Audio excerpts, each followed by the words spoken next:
Assalomu alaykum, hurmatli kimyogarlar. Sizlar bilan bugun Mega kimyo 2022-yil 1-mavzuda 48, 49 va 50-masalalar yechimini ko'rib chiqamiz.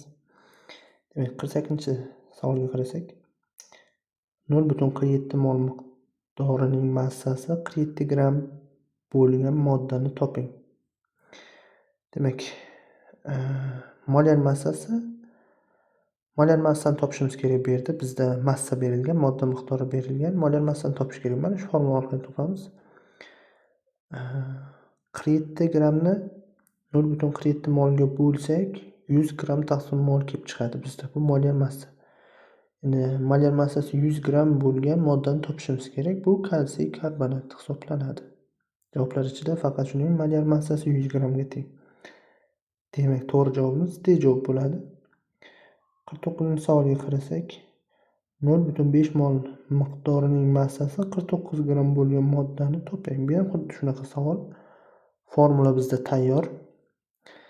49 grammni 0,5 molga bo'lsak, 98 gramm taqsim mol kelib chiqadi.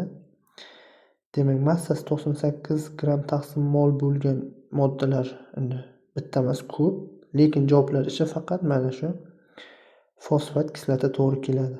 Massasi 98 gramm hisoblanadi. Demak, to'g'ri javobimiz A javob bo'ladi. 50-savolga kelsak, 0,2 mol miqdorining massasi 8,8 gramm bo'lgan moddaning molyar massasini toping deyapti.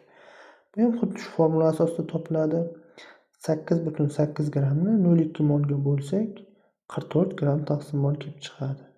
Demak, 50-savolimizning to'g'ri javobi C javob bo'ladi.